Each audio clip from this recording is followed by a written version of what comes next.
In this part we're going to build a network boot server. We're going to build it on Linux Mint 20, that's what's installed here, and we're going to use it to boot the wipe images and install Windows plus anything else you want over the network. So first off we need to install a DHCP server. Now you might have a DHCP server on your network, and we're going to go into networking issues in a later part. You can choose any sort of DHCP server that you like, but this is the one that I like, and just install it. Doesn't take a second. Okay, but I will pause, and we immediately, well, it's finished now, but immediately run into what sort of server you're going to build this on. It could be a full-blown server with multiple network cards. In this case I'm using a laptop just to demonstrate it, and you can see it's got a network Wi-Fi card there and ENO1, which is an Ethernet one.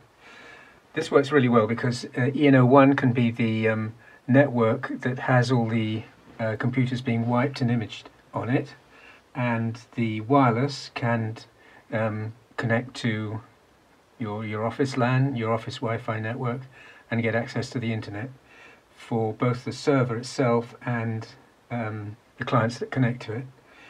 So we're going to use ENO1 and go into the DHCP configure file. That's etc default isc-dhcp-server, and we're going to put in ENO1. Now you have to get this absolutely right because it'll accept anything. For instance, don't mistake a O for a 0. That won't work.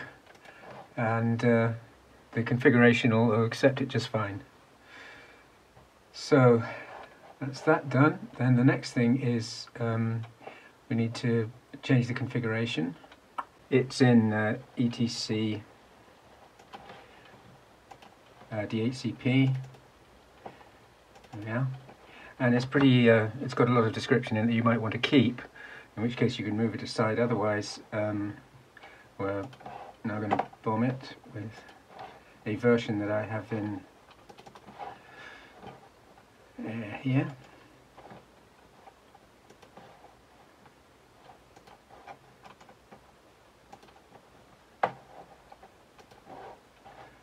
Okay.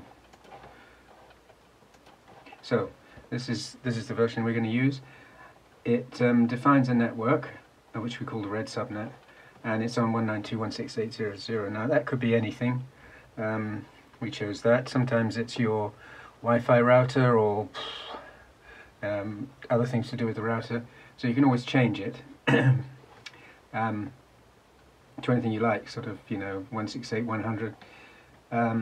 And this is the bit that's going to do the UEFI, so we're actually just going to boot UEFI at the moment. Next thing to do is define the network, which obviously has to match. So the address of this machine is 1, that's the network mask, and the only other thing is to turn off automatic routes. Oh, it's got to be manual, so you apply that, and everything's ready to go. So let's try it. So we need to have, well, let's see.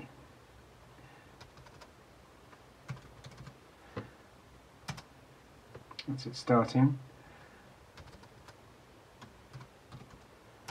That's its status, and there it is running. So to sum up, this configuration is going to boot a UEFI client. The interface ENO1 must be up, that is, it must be plugged into a hub or a client computer. If you just use a cable to plug in a client computer, they will sort out between them which is send and which is receive wire. So there's no need for anything special like a null modem or anything. The configuration file, which I will put on in the comments, also used, well, there you go, it used this server as the router. Well, it's to get to the internet. We haven't configured that, so any client that booted off this wouldn't be able to see the internet. It would just be able to see this server, and that was it. Anything else that was perhaps on this subnet.